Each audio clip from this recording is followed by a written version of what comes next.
नमस्कार, कसे आहात सगळे? स्टोरी टेलर श्रद्धा या माझ्या यूट्यूब चॅनलवरच्या नवीन व्लॉगमध्ये तुम्हा सगळ्यांचं खूप खूप स्वागत आहे.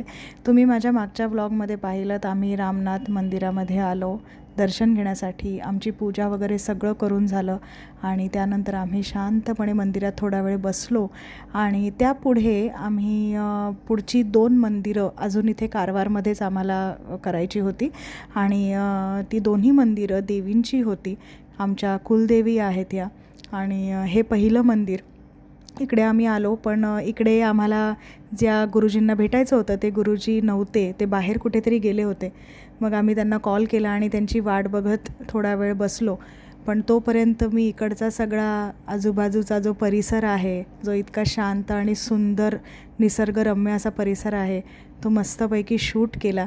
आणि त्यानंतर हे आहे दुसरं मंदिर. इथे सुद्धा आम्ही मस्त 10-15 मिनटं आरामात बसलो. 15 मिनिटं मग इथंच बसा की रस्त्यात कुठे जाऊन बसणार तुम्ही? देवळात बसायला जागा आहे. हा, हे काय जेवढे नाही, तिकडे पण देवळात बसायला जागा आहे. जेवूया. पूजेचं जेवण आहे ना? जेवण आहे चल जेवण. एरवी आईला त्या निमित्ताने आईला तरी आई नाही तिकडे. ते मार्केटला गेले, मासे घेतले आणि हा आपल्या तंदरीमध्ये स्कूटर स्टार्ट केली. त्याला वाटलं की अश्विनी काकी अशी बसलेली होती, म्हणजे स्टँडवर बसतो ना असं बसायला, आणि तिचा काय पडला हातातलं काय, मग उचलली आणि हा पट्ट्या निघाला स्कूटर घेऊन. मागून ती ओरडते पण हा थांबलाच नाही. ती डायरेक्ट मग घरी आली. स्कूटर घरी येऊन धुवून काढला त्याला माशासारखं धुवून काढलं आणि तो एकटा बरोबर चाललेला आहे. त्याला म्हटलं बायको बसली मागे. हे अंदाज आपला मला फोटो पाठवा. हरवली हे अंदाज आपणासारखं लोकांच्या दारात असं इकडे, हा म्हणून आम्हाला हे बस इथे करतो तुम्ही. दाखव सर.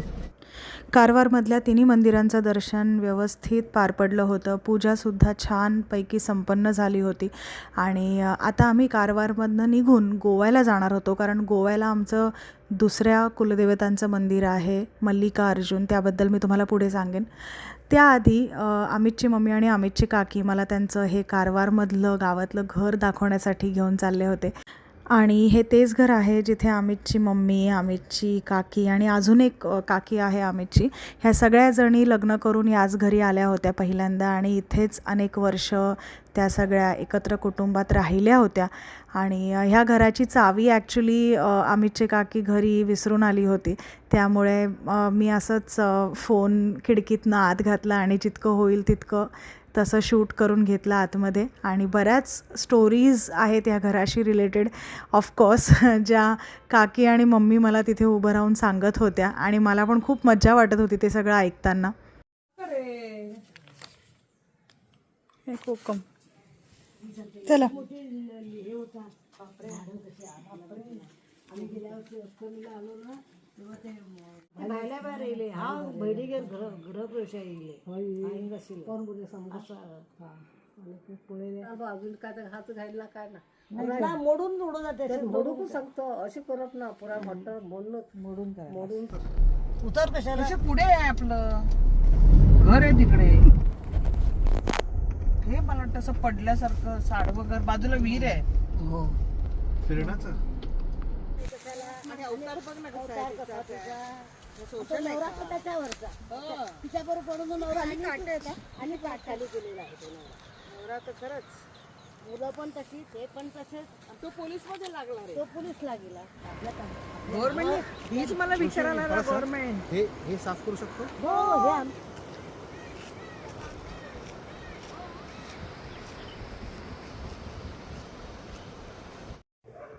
या जागेला म्हणतात वेळेवरची जागा. वेळेवरची जागा म्हणजे बीचवरची जागा. या बीचच्या समोरच आमचं अजून एक घर होतं, ते सुद्धा आम्ही बघायला आलो होतो.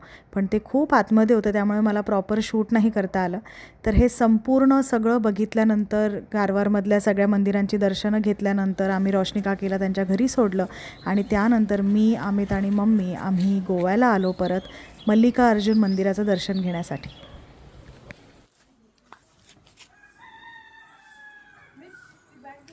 हो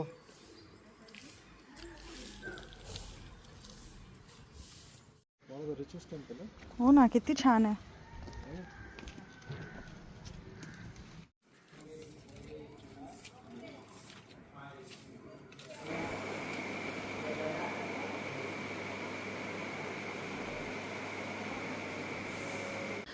हे मंदिर गोव्यातील कानाकोना नावाच्या शहरात आहे आणि हे सुद्धा शंकर भगवान आणि पार्वती देवींनाच समर्पित आहे.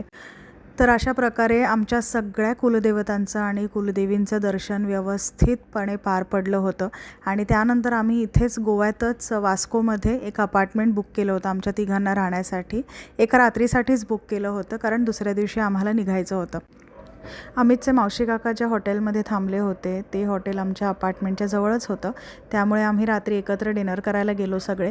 आणि दुसऱ्या दिवशी अमितची मम्मी, मावशी काका आणि सोहा एकत्रच मुंबईला गेले. मी आणि अमित मागे राहिलो कारण माझी सुट्टी पण अजून थोडी बाकी होती आणि आम्हाला पण थोडासा टाईम एकत्र स्पेंड करायचा होता गोव्यामध्ये कारण वातावरण खूप छान होतं. आणि मम्मी वगैरे सगळे मुंबईला गेल्यानंतर ना आम्हाला पाऊस एक्सपिरियन्स करायला मिळाला गोव्यात, त्यामुळे आणखीन मजा आली. तर अशी होती माझी कारवार गोवा ट्रिप. छान कुलदेवतांचं दर्शन झालं, कुलदेवींचं दर्शन झालं, छान पूजा संपन्न झाली. हो हो हो फॉर युअर ट्रीट. कसली तर चला आता हा व्लॉग मी इथेच थांबवते. आय होप आम्ही जितकी ही ट्रिप एन्जॉय केली तितकीच मजा तुम्हालाही आली असेल माझे हे दोन्ही व्लॉग्स बघताना.